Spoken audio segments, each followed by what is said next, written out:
What's good, people? And we're finally here now as we return for season 2 of BMF. Which, if it's just your first time ever checking this out on the channel, then you should stick around because we like to give you that very thorough but yet fun recap and review of each of these episodes. So yeah, we're back here for BMF season 2, episode 1 tonight, the premiere and return of BMF. Lucas and I is your host for the entire season, and amongst all things BMF content, it's a lot of stuff available, and we're going to have fun. So yeah, definitely stick around if it's your first time, like and subscribe, and get ready for the ride. But yeah, we're back for season 2. Been waiting for this for a while, folks, and I'm happy. This was a bomb episode, a lot of surprises, a lot to cover, so much to talk about. If you peeked at the credits, a lot of people were in the credits that didn't appear in this episode, but that's just to tell you how much star power is attached to this show. So yeah, I'm very excited to check out the remaining part of this season. It looks like it's gonna be a fun one already. And I'll be honest too, upon watching this episode, I was starting to forget a little bit what happened in season 1. Yeah, and I think because we got season 1, we got the documentary. The documentary definitely gave us a lot of momentum going into this. I actually want to talk about something with the documentary with this.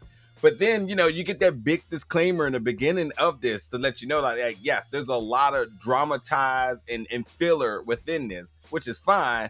But I'm starting to forget, wait, was that in the documentary? Was that the real stuff that happened? Or wait, what happened? It's Kato, who the hell is Kato? Oh, that's right. That's a character they put it in. There's a lot of little things. I was kind of like, yeah. And they put a whole dad in the show. It's crazy.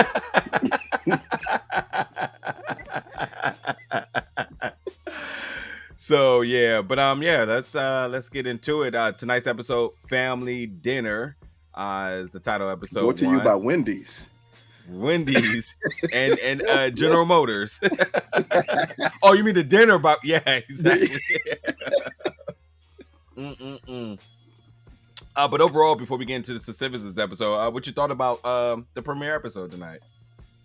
Man, it's a solid episode. I mean, from premieres, you're not expecting big splashes, and you don't really get big splashes. You get the reintroduction to the characters here, and that was a good part of the episode because, again, it's been such a long stretch from season 1 to season 2. You need to be reintroduced to who these characters are and how these characters move, especially coming off of the documentary where you're getting to see the real life story of it versus the fictionalized story of it. So you need to see more how these characters actually move. So it was good to get the reintroduction of Meech and where he's at this point.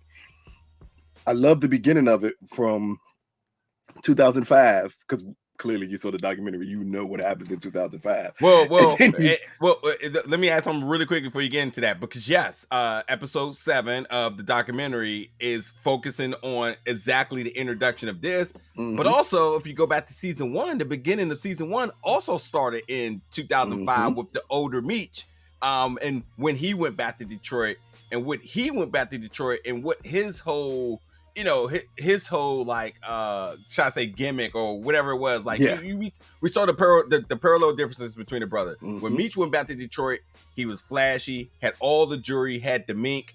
We know, especially from this episode, why he got to that. If you did not watch the documentary, but the beginning of this episode absolutely told you why he ended up in the beginning of older Meech from season 1. And then we see the contrary of T. His philosophy was different. He was caught in his house, and that again, episode 7 of the documentary is what the hell was Meech T doing in Missouri? What's happening here? So there you go. But yeah, I like the differences of that. But yeah, continue. Yeah, and then just that reintroduction to everything, to these characters. You get the go back in time, the throwback to show you, hey, this is what happened with Terry and why he was arrested. Now let's go back to his mindset of everything that led to this situation, because that's what season 1 did with Meech. It was old Meech mindset. Then you get to see what he's thinking.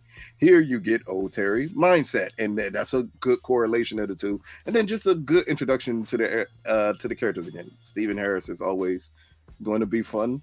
as the evil bald black man that he has perfected over his years with a new partner, and again just the reintroductions of the time frame that we're in and the cops that we're seeing here. And this is Meech still building.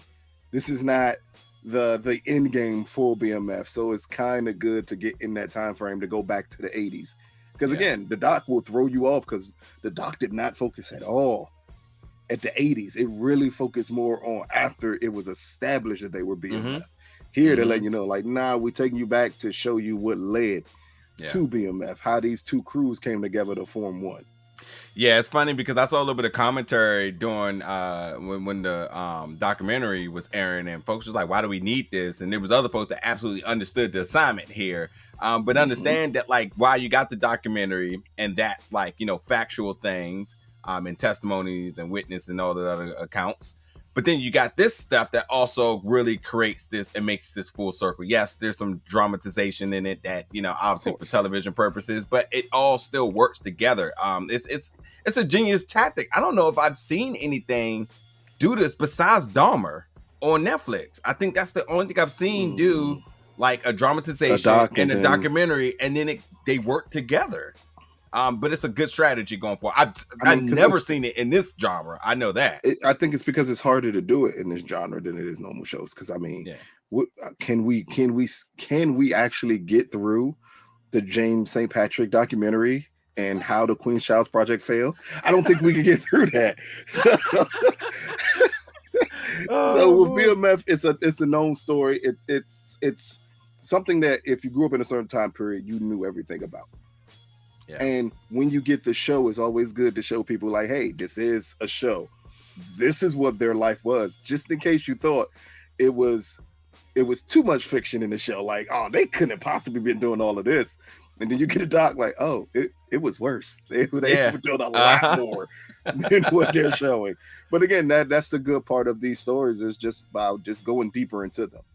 Yeah. And hopefully we get this more often. I mean, we got some other Jones coming out with in our culture of shows that hopefully they do the same thing and say, even if you start with a doc first and then say go into the show to really show you exactly how these people's moving, especially the beginning of this episode now in Vegas. It's a lot of crews their name. I want to talk about that, right? Yeah. I gotta tell you, like, again, I think, you know, American culture really I try to say romanticize and fantasize and this celebrity to murder mystery, crime, drugs, all this other stuff. And I gotta say, like, this introduction of the folks in Vegas, I definitely was like, oh yeah, that's hella dope. But I mean, that's what it was, and I think it is important. And I love the name drops, and I love, like you mentioned, who the big guys were, who the top dogs were, so you can understand the regime before, you know, things started to shift to another direction. Because you when you mention Big Meech, you have to say, like, hey, he kind of had the America on lock. But like, wait, there definitely had to have been some other names. And it's like, oh yeah, those are the names that they are. But before we talk about it real quick, I just wanted to say, I do love that season 1 was dope. It was like, we was optimistic of what the show was going to be, especially since we had so much power going on. So you knew this was going to be part of the 50 verse, and you was just like, okay, what is this going to be? And then the casting, and obviously with Little Meech being a part of it, and then you started to feel a level of like authenticity coming to the show. So season 1 went, and it was dope. A lot of people got behind it. Then the documentary comes along, and you're just like, okay, now we got facts. So the question now is, so we got this sort of fabricated or exaggerated story. Now we got the facts. I think we're done here. But no. You come into season 2, and now I'm completely optimistic of saying, like, okay, we do have a lot of background information now. We do got a season 1 to reference. Where do you want to go with season 2? And there's a lot of different things. Even by the graphic, you see we got Detroit and Atlanta that are definitely not ever going to be on the same highway like this. But it is telling you that you can. These are the 2 trajectories that the brothers go. You know, from the documentary. When do we get there? How do we get there? What does it look like? And then we got some new hitters on the block. How do they play a part into this and whatnot? So it's a lot to kind of be excited for going to see. So I know I'm excited. So it's and hopefully everybody understands that, like, just because you got season 1 and now you got the facts that tells you or debunks some of the things from season 1 doesn't mean that you don't need to see season 2. That's not at all how this is working. That should tell you that season 2 is going to be crazier. Yes, because exactly. Again, the doc is still, it didn't really show you much of what they built. The doc really focused a lot more on when they were BMF. Here you get to see the actual building of BMF. Yeah. That's going to be the interesting part here. That's the part you stick around for. Yeah. With some great performances, because as you said, with season 1, I mean, I can admit it because we said it on the show. I was not a fan of the first 2 episodes of season 1. Meech had to get. I was wondering where it was going to go to. By that 4th episode, this show hit a stride that didn't exist on STARZ in this 50 verse of shows. It hit a stride that was unbelievable, and it got better and better every week. I had not seen that before with a show that we didn't know what to expect out of it. Yeah. So with season 2, I'm already expecting with the cast announcements, with the growth of Lil Meech, Da Vinci, and everybody else with the cast, I'm expecting even greater. And first episode didn't disappoint. Yeah, confidence. Now that they got their feet wet, so experience is there. Yeah, I definitely looking for everything to be escalated.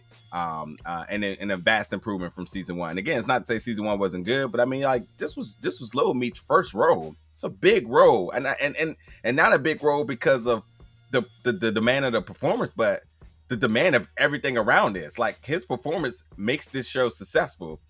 You also got his dad in his ear. You also got 50 Cent in his ear. You also got STARZ in everybody's ear, and you're just like, hey, rookie, you got to carry this, and you got to kind of live up to your family legacy. It's a lot, but now he's in stride. He's in groove. I've seen him in other different things as well, too.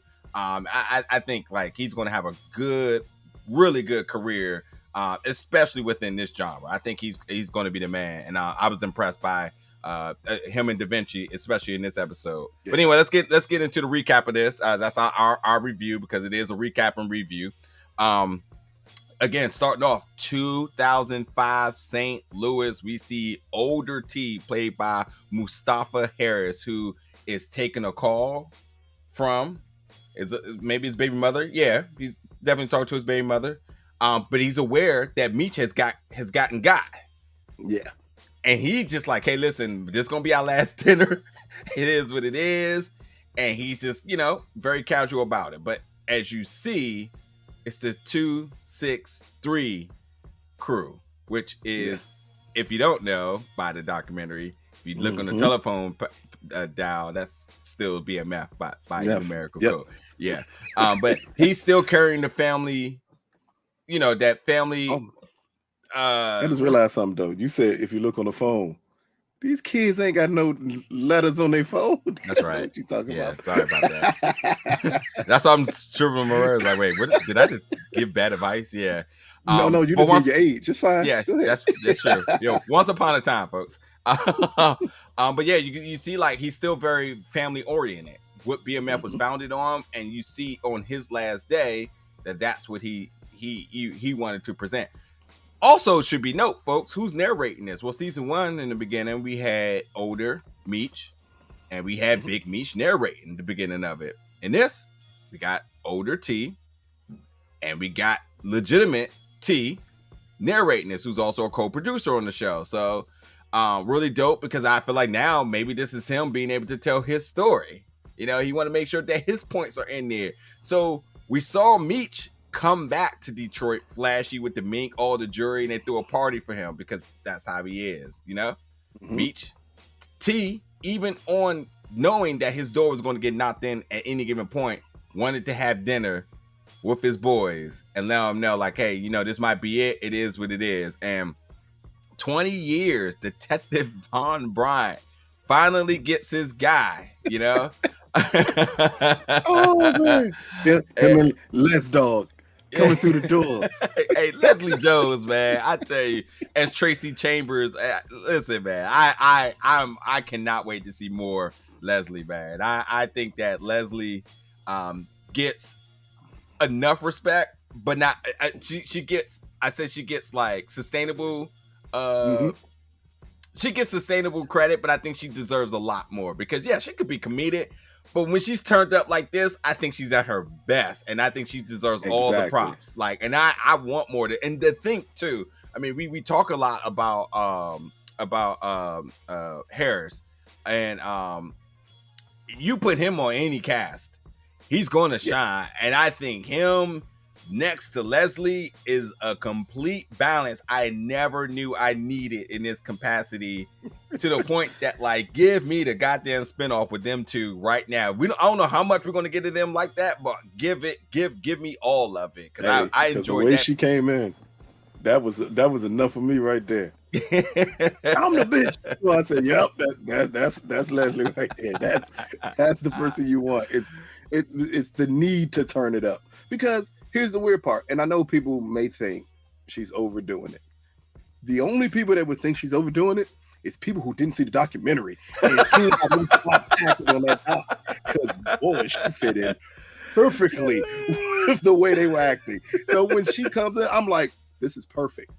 Because this is the exact thing we said about the cops in the doc, is that they seem to be rock stars. They wanted to be rock stars. You had my man, the black older dude, he walking in pimping, like, yeah, we got him. Like, it fits well with her personality. Yeah, she would be on the show in this capacity. Yep. Yeah, man. Give me more Steve and more Leslie, man. Pretty dope. But on the other note, to go back to the scene that I didn't know we both were going to be excited to talk about, we go back to Vegas in the late 1980s. So now we're going into real time of what the show is, and Meech is strapping some coke because he has to get this back home. He's in Vegas, and when you're in Vegas, because it's fight weekend, so all of the big players are there. Still the same way too. Absolutely, nothing has changed. And I mean, we're talking about late 80s, and you have to remember what happened in the early not 2000s, the early 90s, mid 90s. Mm-hmm. Obviously, you know what happened there. I mean, and even between that, there's a couple of other very pivotal moments in some of these folks' drug dealing career. Hey, that man, fight weekend is always big. Yo, for sure. And you mentioned the big events like Freaknik, Caravana, and then you just like, and fight weekend. Yeah, fight weekend. You know, every weekend, man. Especially back in the 80s, where it wasn't just one fighter. This was everybody humanly possible was coming out fighting. Mm-hmm. So everybody had to, man, see Hagler Hearns or somebody fighting, or Tyson fight somebody, and go to the 90 period. Like, you know, this is what everybody came for, because everybody, I think it said it, like, everybody needed to be seen. Fight weekend just wasn't fight weekend. Oh, it was definitely not about the fight. Way more than anything else. Yep. Perfect time to handle business. For sure. And you look around the room, we got a Rayful Edmonds name drop. And I was like, oh, stop right there. I said, yeah, okay. I'm like, okay, yep. It's the one show that most people, especially if you're from our area, from DMV, you kind of want it, but it's a group of people who don't want it at all. Yeah. Like, that name is synonymous with lots of stuff there. And I do like the name drop there. Then we got what? Freeway Rick. I mean, clearly, he got his own show already. Just watch Snowfall. That's him. So he got his own show already. But again, the Jamaican posse, like, dude. Oh man, y'all got to remember, if y'all were alive during this time period, you understood. Like, when some of them names are dropped, some of them crews are dropped, you like, oh, they're definitely laying the groundwork to make this kind of possibly what Power is, and saying, hey, what happened if we get with these people, 50 or STARZ or however it still works, to get with these people and make shows based off of this and make it into its own verse, kind of like Power, but you don't have to connect them all. They're connected by the game. Like, that would be insane. To me, it's interesting because, like, you still see folks doing what they're doing. This is, again, the late 80s. And, like, let's not forget Frank Lucas in the 70s, New York, and how he got spotted out because he wore that mink at the fight. And you would know that everybody would, I mean, obviously everybody knew this because everybody was they didn't care. Definitely at all. And again, this is the mentality that, like, it is what it is, you know. This was the young takeover of it. Yeah. This is when the youngest was coming up. Like, I know they're old now to you all, some of you people, some of you folks out there, but this was the young period. This was the transitional period from I'm only saying this because the way it's viewed, from what they considered the respectable gangster to the dude who would just shoot your face off. Yeah. Like, this was that transitional period in the 80s where a lot of those old mantras that they used to go by no longer existed. Yeah. And it was, at this point, it became fair game for everybody. Yeah. Yeah. So you now so going forward, you know, Meech, he has, you know, strapped, he has to go through I ain't gonna say TSA because that didn't exist then, but he had to go through security. There's no security in airports in the 80s. Yeah. But I know that's another hard thing. Oh man, there's no airport security here, people.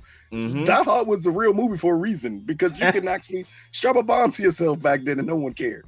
Yeah. So him having drugs, it was easy to get anything in this country and across whatever state lines you needed to. But he's a little bit delayed here. I mean, we'll note it later, but because the dog searching and whatnot, but he gets it through because that's, you know, this is his job. He's we'll talk about K9 in a minute. But yeah, going back to Detroit, mom and dad, man, Charles and Lucille, you know, they have lunch together. You know, she's working at Wendy's, he's working at GM.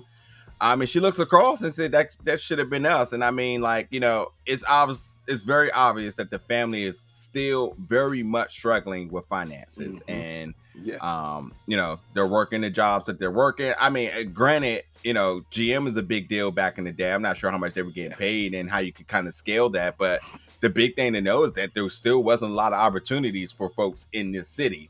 This is why the kids resorted to what they did. But, you know, mom working at Wendy's isn't a knock on her, because that probably is a top tier job at the time. That was a good job back then. Yeah.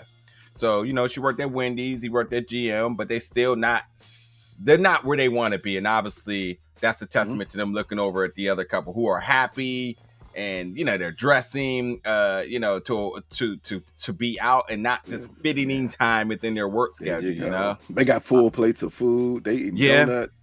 Like, it's just different. It's just different lives here.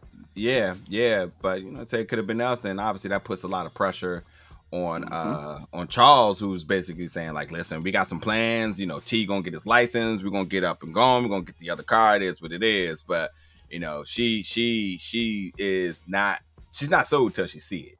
And even then, I still don't think she's gonna be out. But the money and everything, the quality of life has to change. Anywho. Going into the police department, 12th Street and 50 Boys turf war still escalated. You know, still the big thing on the board. But a new detective is brought in because obviously what's his name was killed. But we get the introduction to Veronica Jen, played by Kelly Ho, who. You know, first thing is that, like, you know, Detective Bryant is like, I ain't babysitting nobody. And he has this sort of like solo cop thing. But obviously, you know, that mentality cost him a partner. So at one point, he's kind of just like, no. But eventually in this episode, we see the mentality change where he's like, I'm not going to do that to my partner. So he tries to become instantly fond with her.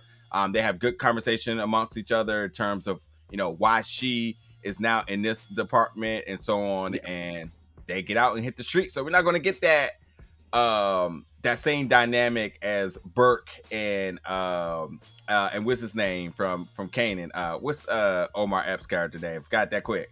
Kanan's daddy. Howard and Burke. Which Howard is it sort of is the same thing. Howard is already, you know, street certified. Obviously we still don't know what he was doing, but you bring Burke in, he's just like, why? I'm not babysitting her. And they don't trust each other. But in this case, he doesn't, you know, Brian and Jen don't have this same relationship. It's like, hey, I'm not going to do that again. Going to take her under my wing when we're going to get to going. Terry is at the game. And, well, Lala comes in as Markeisha, who was introduced season 1 in the club, very mildly. But now we see her coming into the game because these games are a big deal. It's a lot of like things to observe at this game, because Yep. and this is also very true to the culture. I mean, it's a high school game, but these are big. When I was in high school, I didn't know who were who, but there was definitely folks in the crowd. There was folks that was there for the game. There was folks that definitely that had no intentions of being there for that game at all. Because some people with no kids in the game, they clearly were above high school age. Yes. But Lala character Markeisha comes in. Terry's googly eyed, but B Mickey and Meech are looking at T like that. Look at him already whipped, and this is the introduction to reintroduce the tension between the brothers. He's just like, oh, he's not going to do anything. They're still not talking. But on the opposite end of the court, the opposite side of the court, we have the refs, the coaches, and we get our first look at K9. And K9 was name dropped earlier because Meech said he had to get the product back to K9. That's what it was. And this is obviously, we'll talk about it in a little bit, but obviously Meech bringing the product back to K9 was more or less a test of, I ain't gonna say just loyalty, but can you do the job? I need to know if I can depend on you, if I can trust you, and all this other stuff, because K9 got the product, get it from the Colombians. So, I'm not worried about that from Vegas. I just want to know, can you do what you need to do if I can trust you? You know what I mean? But K9 is sitting there coaching the team. And it's funny too, because we talk about this shit all the time. Everybody want to be something else, but we never really addressed this. The drug dealers, and I mean, we seen it in Snowfall with the flag football game. When dude got out of jail, first thing he did was go back to coaching, and that's the thing. Drug dealers, everybody had. They love coaching sports. For sure. Everybody had hoop dreams. So if you can't play, you gotta be involved somehow. So you got to coach, and that's what it was. Parking above the rim.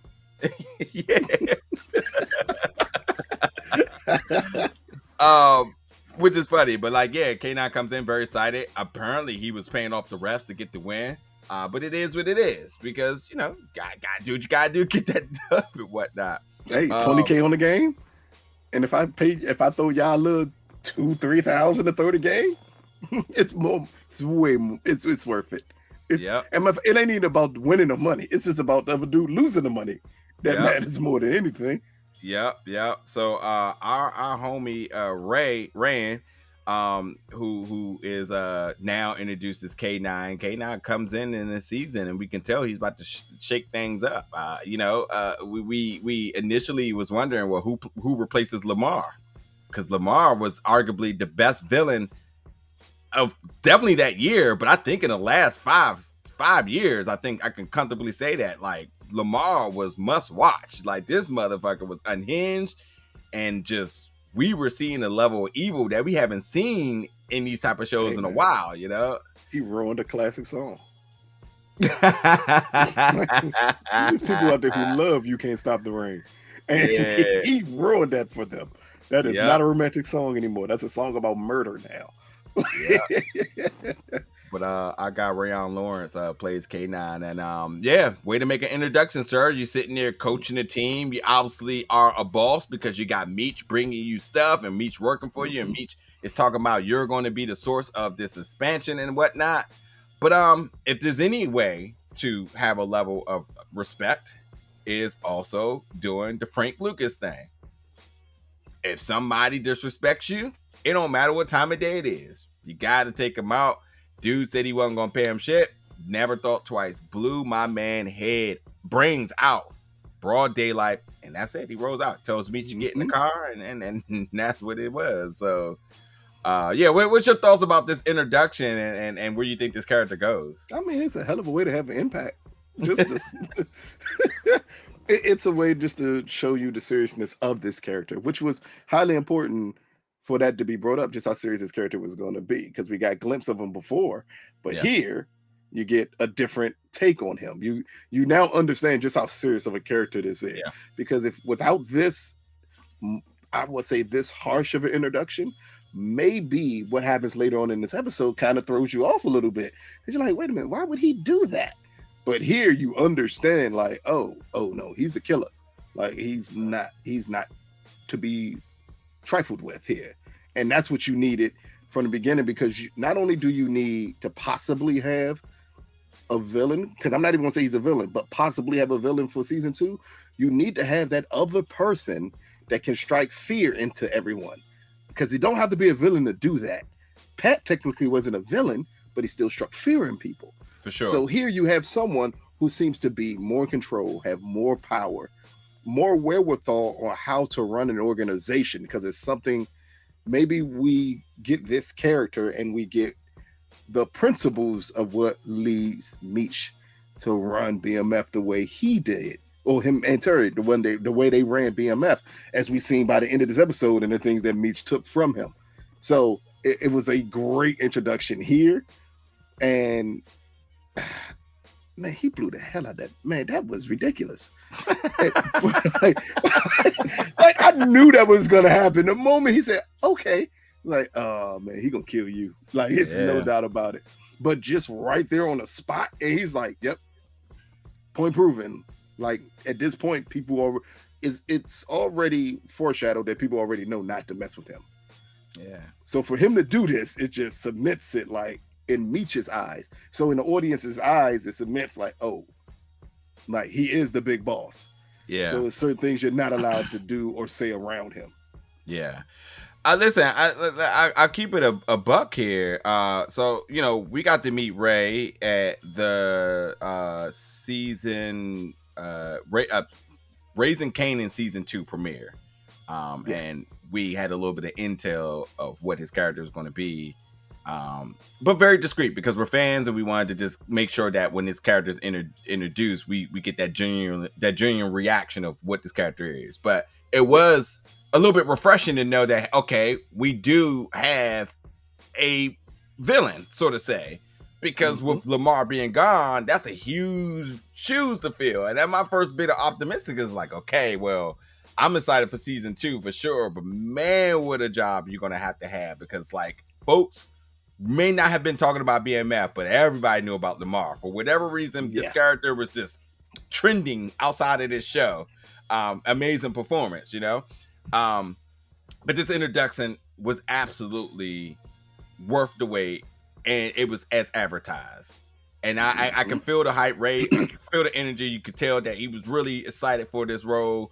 And this is going to be not only just a big opportunity, but you can tell that, like, with the opportunity, he wasn't going to let it go to waste. And certainly by the delivery of the lines, the fear, sort of the hair-raising moments when he's talking, you kind of like, oh, this guy's a big deal. Like, you know, you get one dynamic of the happy coach, you know, paying off the refs to get the kids to win, and then you get the whole series, like, oh no, but I also will blow your brains out if I got to. Yeah. We will play this both ways. For just sure. Understand.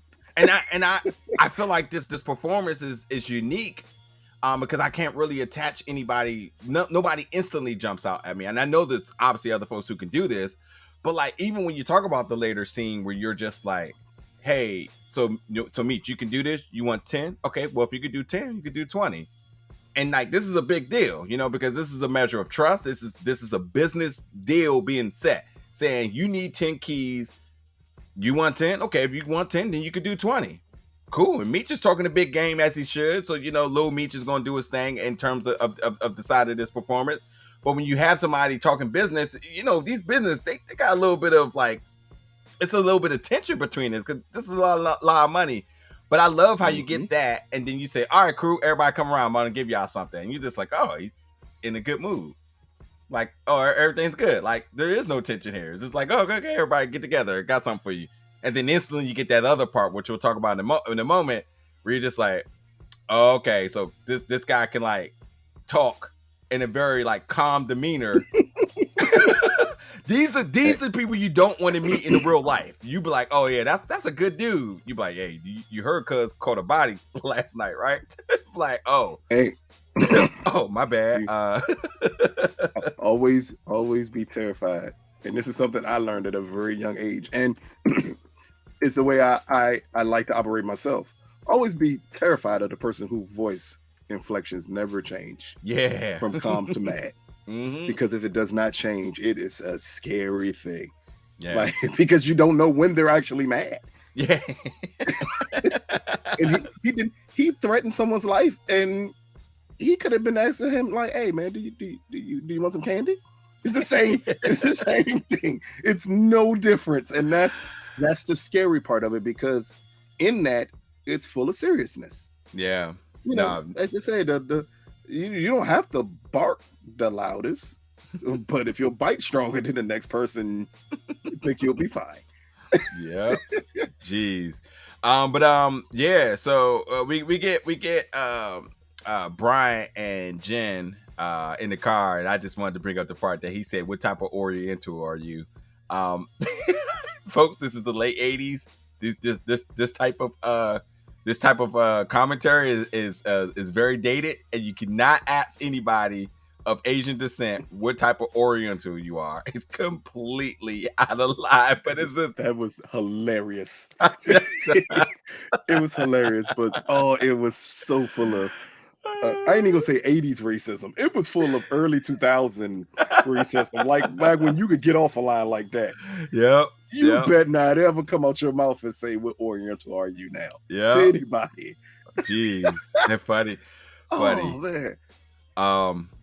So this is also the moment where we see Meech and K9 talking again, and you know, this is the whole dropping off the package and whatnot. But Big L comes in, and Big L, you know, Big L was a big deal last season. Yeah, you know, Big L only wanted to work with Terry, you know, all that other stuff, and because Meech was a little bit jealous, because Meech was not, he wasn't level-minded. He's the firecracker, the hothead. And he was more the businessman. Watch the documentary, you understand these things, right? Yeah, Big L introduction, and we see that Big L is also sort of folding to K9, so you're starting to see the level of hierarchy here. You know, it's like, oh, okay, if Big L was the big deal, but Big L's sort of on K9's time, talks a lot, noted. It's important that we understand exactly where K9 fits in the hierarchy of everybody in this area. So that's why that was important. Anyway, going back, the Flannerys, they're in bed. You know, my man trying to get one in, but you know, Lucille not having that because it's the financial troubles, man. That's just causing tension for all by. She can't even think or talk about anything but money because they're struggling. My man just trying to get it in, and she's just not having it. Now he's frustrated. Yeah, I'm not sure where that's gonna go, but I think we're setting up ourselves for a little bit of family feuding going on here. Of course. Yes, we'll see. We now go to Detective Bryant at his house, and we see that he has a gun inside of his safe in the evidence bag, where he also puts his gun at. You start to wonder, where would this gun come into play? But I guess we should just talk about it now. But this is B. Mickey's gun. That's attached to the double homicide. Double homicide. From the conclusion of season 1. But yeah, every time we saw B. Mickey, even when we saw B. Mickey at the game, for me, I kept thinking like B. Mickey looks a little off here. And you can tell and sense that there's obviously something on this character's mind. And it's like, okay, well, yeah, he lost his girl Kato. He had to off her to prove his loyalty, which was a big moment. Is he still affected by that? Or is there something else kind of going on here? But like all these things are answered in this episode. But if you watch B. Mickey throughout this episode, you just see like he just wasn't himself. Before, he was very sure of himself. He was very assertive. And you know, if something had to be done, he was going to do it. And even in the fight scene inside the record store, I mean, yeah, he pulled the gun out and whatnot, but he still looked nervous holding the gun. He was a shooter, obviously. Now it's like, oh, he seems to be a little bit second guessing. Did this whole, did Kato have him that sprung that now he's scared to shoot the gun? Like, what's happening here? Everything has him thrown off. I mean, he had a horrible first season on everything he experienced. From the killing that he did that he shouldn't have done, to killing the person he was in love with, to having to constantly prove his loyalty, it's a reason he would be a little shaken. Yeah. But here we see it's gone beyond just a little. Here, it's someone who it seems like they're completely doubting themselves. Yeah. Mm-hmm. And that's a huge thing to have happen with this character. Yeah. Yeah. Detective Bryant, I mean, we're getting a little bit more about his background here. I mean, this again nods towards the documentary, this lifestyle, this rock star mentality that these federal agents, DEA, the cops, everybody, you know. And the thing is, what's the take of this is that his son eating a Pop-Tart sandwich, nothing wrong with that. Very something completely wrong with that. I don't know what the hell. Who the hell eats a peanut butter and Pop-Tart sandwich? Sir, that's a top tier kid contraction. How the hell do you create a struggle meal out of expensive products? It's just beyond me. Detroit. And listen, this is not even a struggle meal because everything is there. No. I mean, that's what I said. He created something that should be a struggle meal out of expensive items. Like, you couldn't have no damn Pop-Tarts when I was growing up. You fucking kidding me? And what you ain't gonna do is ruin 2 Pop-Tarts and put peanut butter in the middle of them. Listen, that just sounds disgusting. Listen, I ain't gonna lie. When he said he was eating a Pop-Tart, I immediately looked at the box. I said, watch, it's gonna be one of them generic brands. But it actually was a Pop-Tart. So yeah, it was actually a Pop-Tart. He was living his best life here. Hey, in the 80s? Shit. Man, goddamn Murray's, man. I got trauma thinking about all of the variations of things they used to sell there, dog. Because that's what you was getting. If I was lucky to get a Pop-Tart, it was going to be one of the Murray's Jones with some random cartoon character that doesn't exist in real life on the box. And bags of cereal. Listen, I as a person who wasn't paying bills as a kid, because kids don't pay bills, you don't have much authority, you're going to eat what you're given, that whole thing. Mm-hmm. I drew the line at the Murray's Lunchables. I say, oh, hell no. I'm not eating this. Even though Murray's had Lunchables. Wow.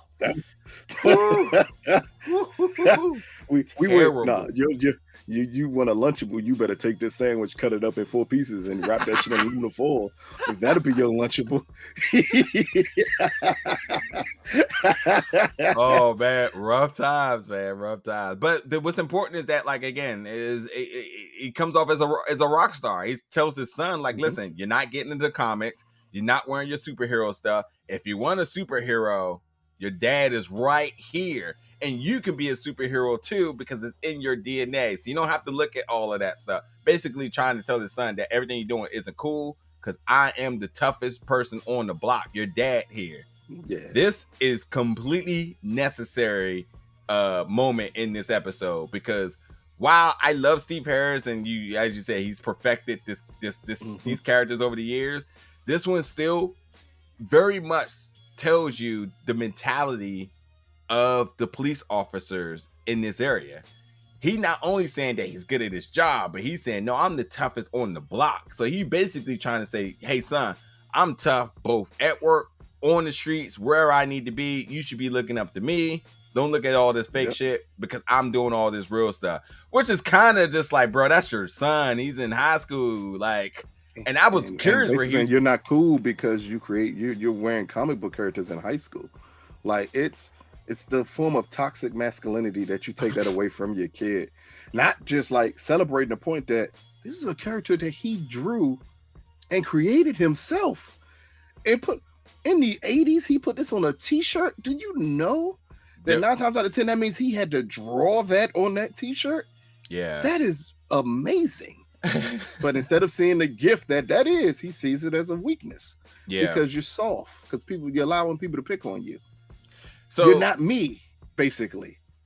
And listen, let's talk about the trajectories for black African Americans in this era and in this city. You had 3 options, 3 to 4 options. You were either going to be a drug dealer, you were going to be on the opposite of drug dealing and be a cop, and you was either going to go to jail or die. This other option, or General Mills. General Motors, I'm sorry. General Motors, yeah. You had General Motors. Like the auto industry that's it.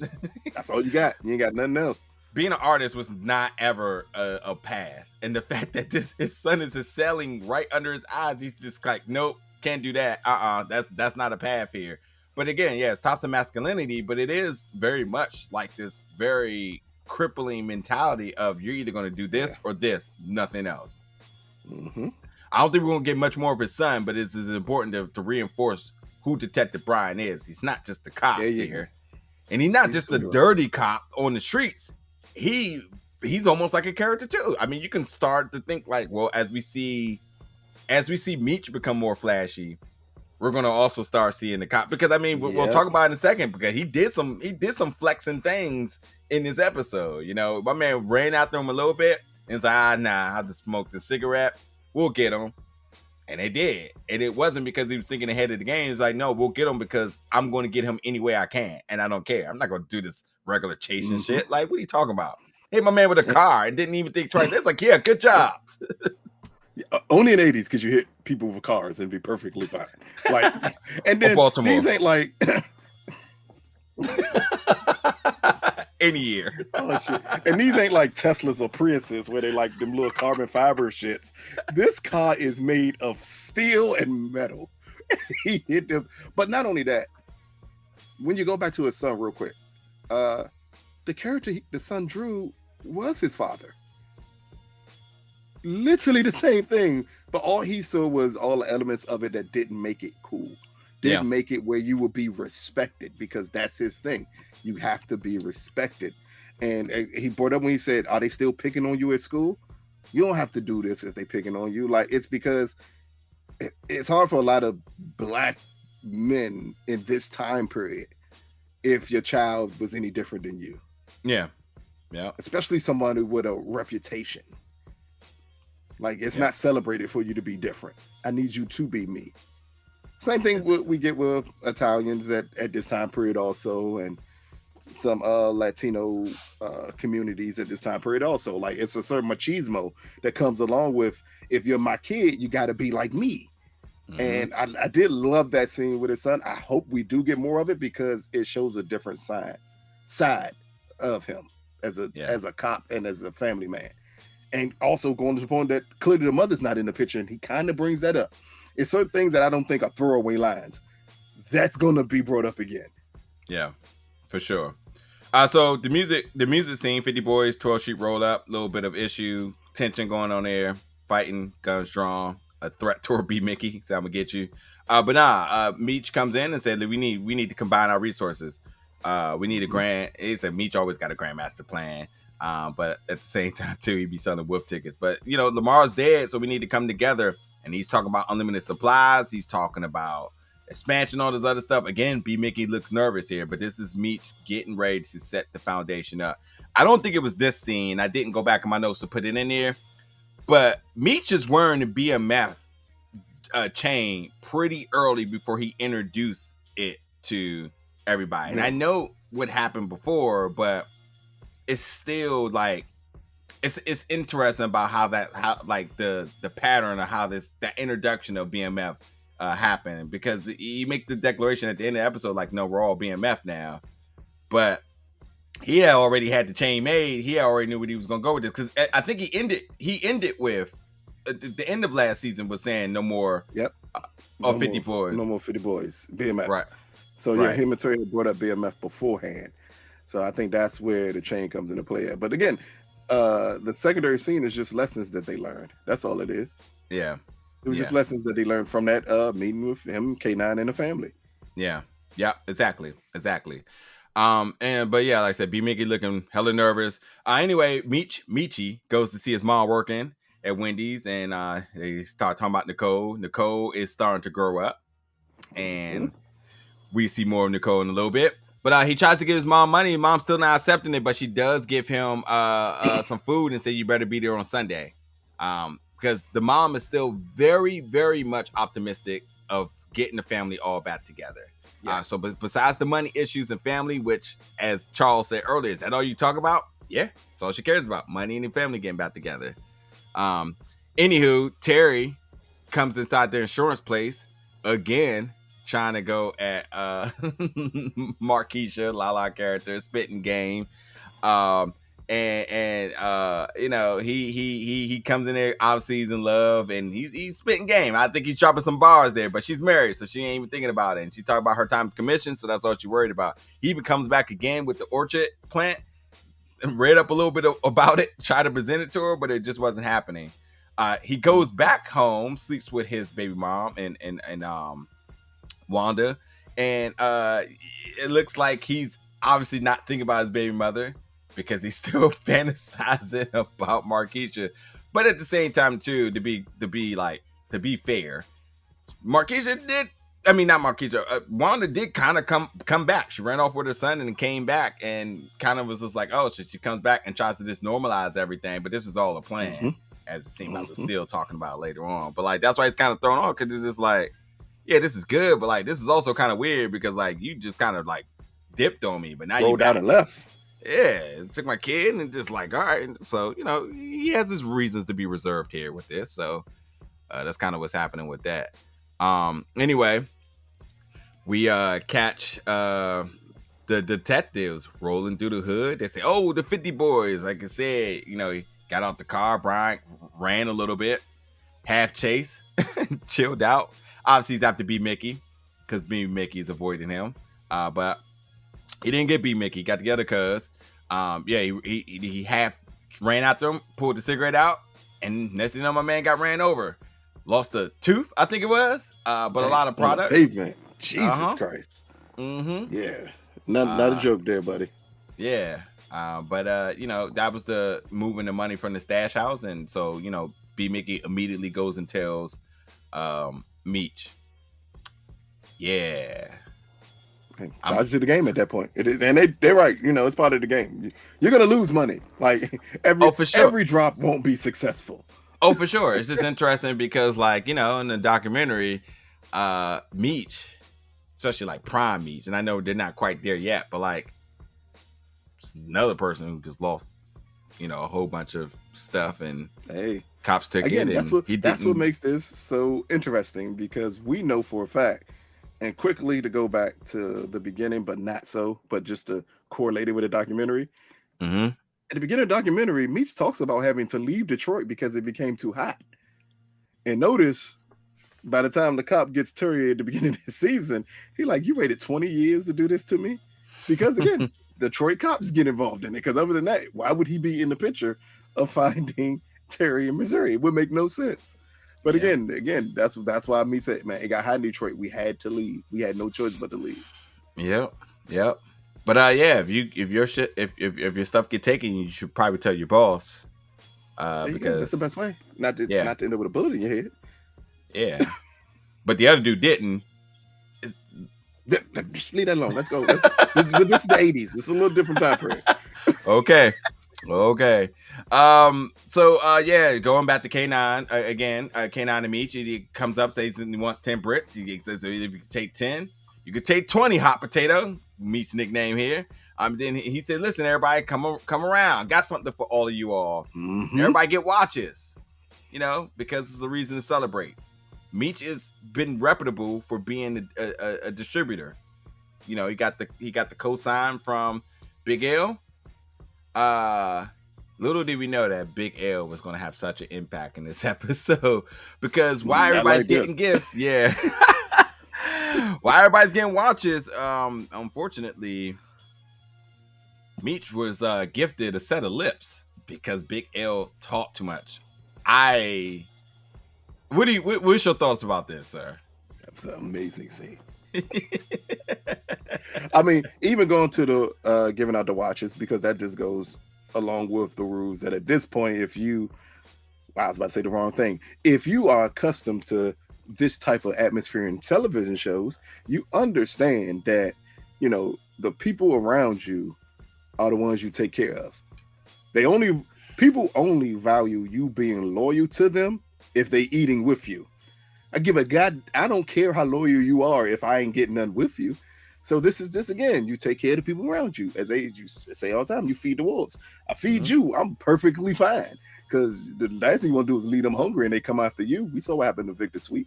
But like, it really sets up the principles of him really establishing the Meech. don't let anybody just talk to you any type of way. Certain things can't be allowed. Certain forms of disrespect can't be allowed. And he established that when we first met him at the basketball game. Here, he established it for Meech. Like, yeah, Big L was running her mouth a lot.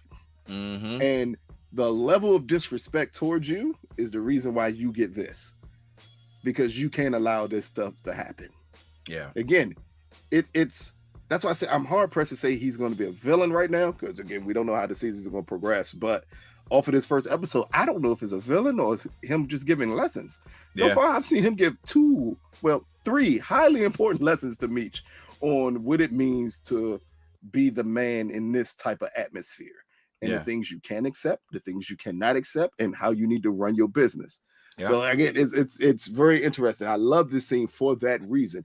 It's the shock value of you seeing that is the lips of what we thought was a big player in the game, but it's a lesson that came behind it that's way more important, of just saying, hey, these are things we're going to do to establish what you should be doing and how you should be running your business. Yeah.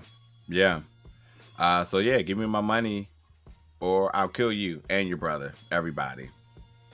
Just as they said, and them 2 black. I wasn't sure if he was talking about the parents or the other members of the crew, but again, the threat was very real.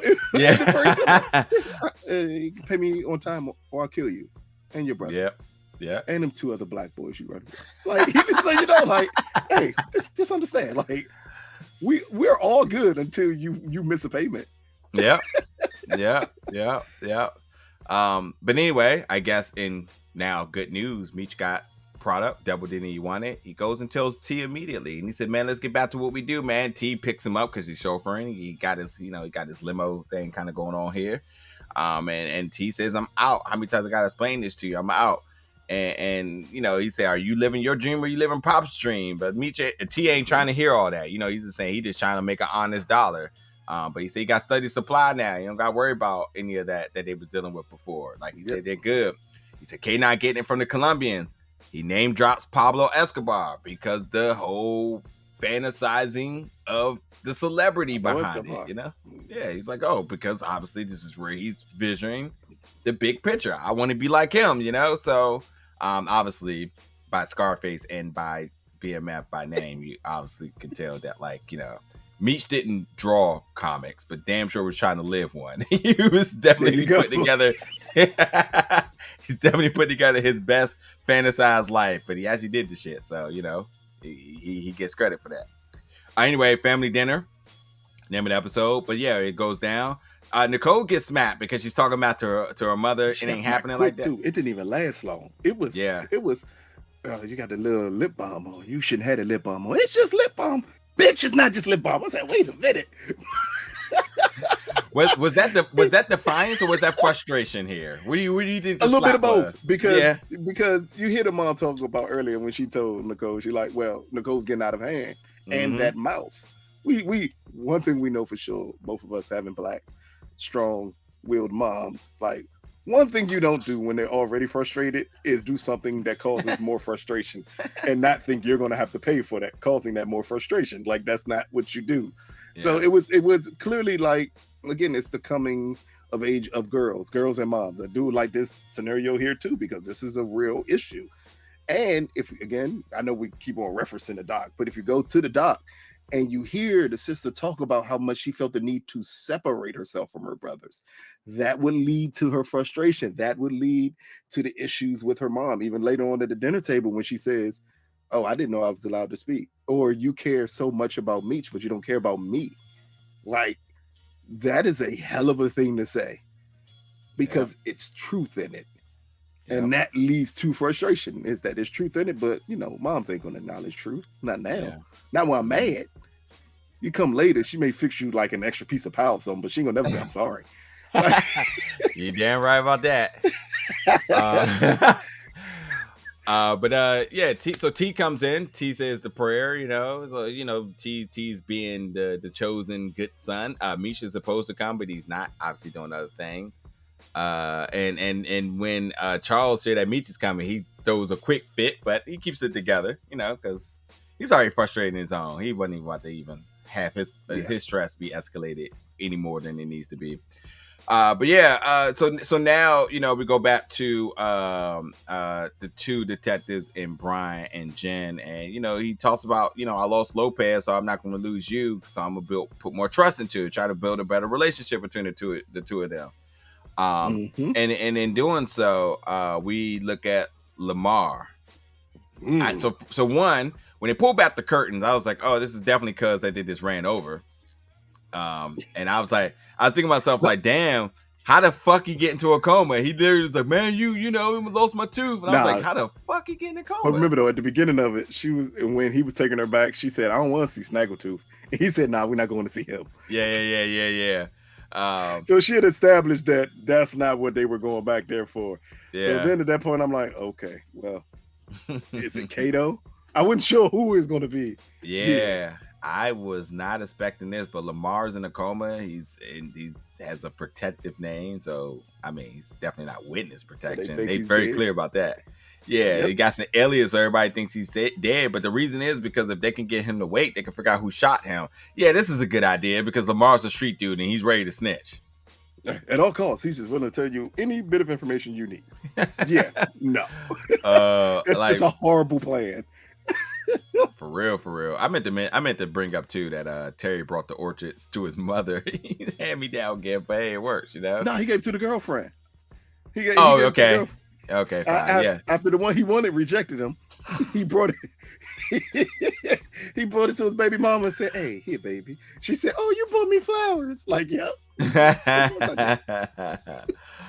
But yeah, Lamar being back and being alive and being held under an alias at the hospital is definitely something I was not expecting. Like, yeah, I am like super excited for this now because now the possibilities of what the season can be is just even more limitless now. And I mean, maybe Lamar, we get more cash though, which is always a good thing.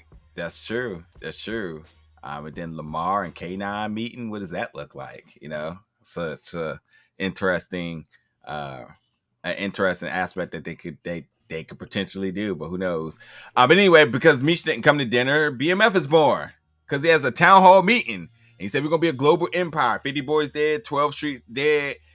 He has his chain. He said BMF, man. And he basically told everybody you're gonna have everything you want in life: the cars, the women, the house. Everybody have their own house. And it sounds crazy, but yeah, he did that shit. He did. and he gave them the black people celebratory meal. Crab legs and Henny.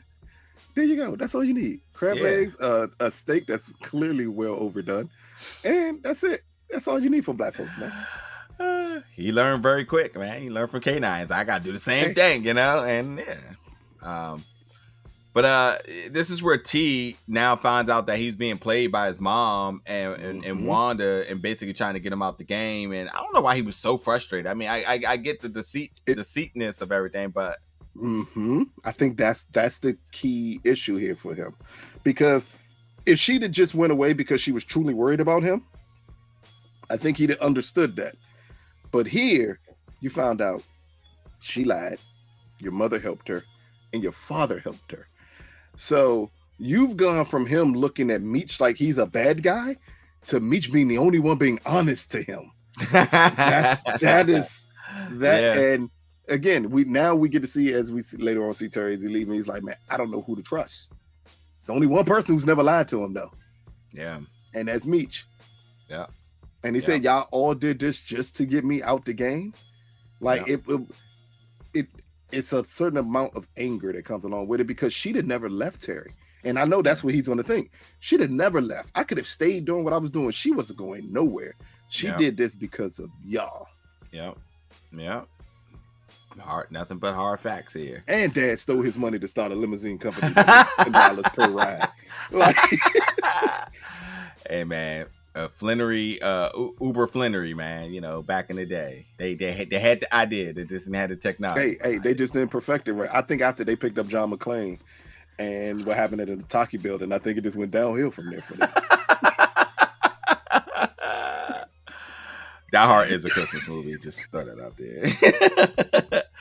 But anyway, this is where Meech and B Mickey talks, and he's like, "Listen, man, I'm gonna make you my right hand, even more so than before. I'm gonna have you involved in everything." And he asked him, you know, "Are you hurt by losing Kato? I know you had to do what you had to do." And he just basically says, "All right," but B Mickey also said that, you know, he had to check on his mom. His mom isn't doing well, but he also said, "Yeah, let me know, because that's my mom too." You know, so you know the loyalty, the family stuff is starting to build, and we're gonna get a lot of this type of dialogue.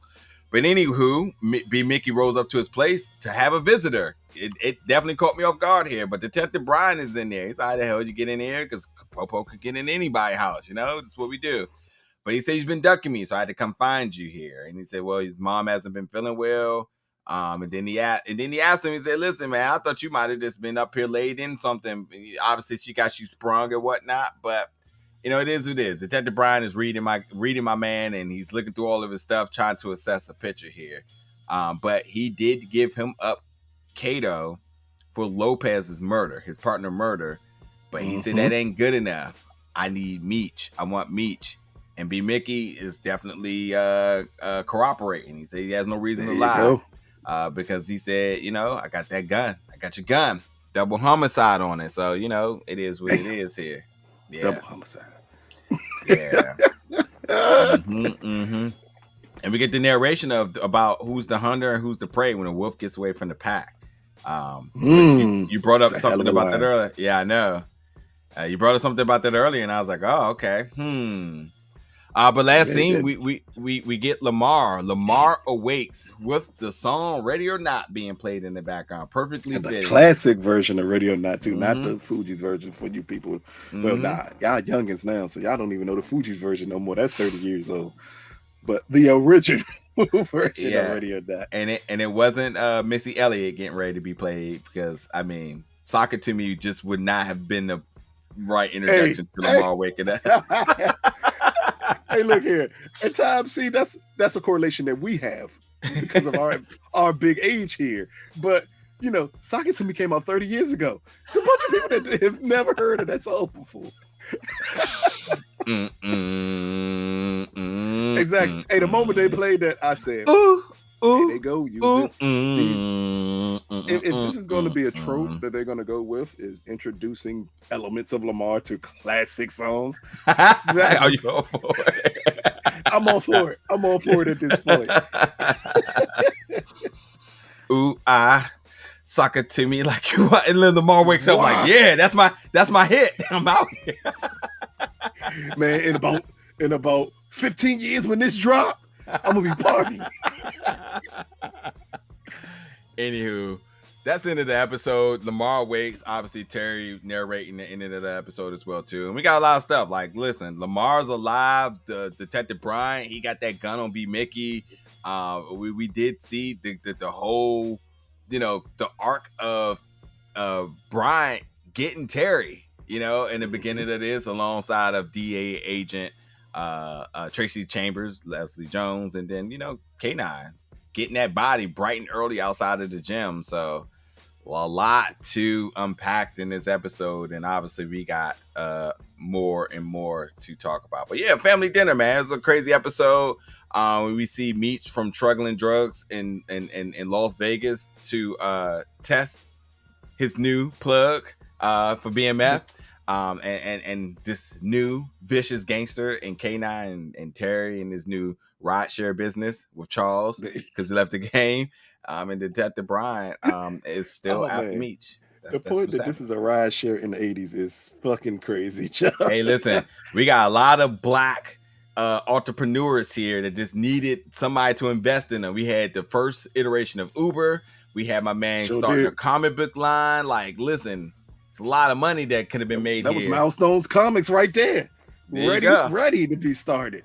There you go. Anything else you want to add on this before we roll? This is just a great reintroduction to these characters. Yeah. Again, like the way we ended with BMF. BMF was the hottest, possibly best show out that STARZ had produced by the end of it. Yeah. As we've seen these other shows up the ante, I think this is a good start to show you that they're going to go for that title again and say, yeah, we're not going to be outdone. Like half of the big characters that we know of that are coming, the huge actors, some of them that we've talked to already, who we can't wait to see them in this show. None of them were in the first episode. Yeah. That should tell you like what we're gonna get coming down the line in season 2. Yep. Folks, jump in the comments, man. Let us know some of your favorite moments of tonight's episode. Obviously, I know y'all want to talk about Lamar, so get in there and let us know your thoughts about where will Lamar Salas story arc go this season, which I thought about K9, and all sorts of things. Let us know all those in the comments below. But y'all know the deal. The next old school song Lamar comes out to. What will he walk out to the hospital to? That's what I want to know. I would try to think of something, but for the sake of time, I got y'all next episode. Yeah, exactly. I couldn't think of nothing. Anyway, folks, let us know in the comments below, and we'll see y'all back next week for another recap or review of BMF Season 2.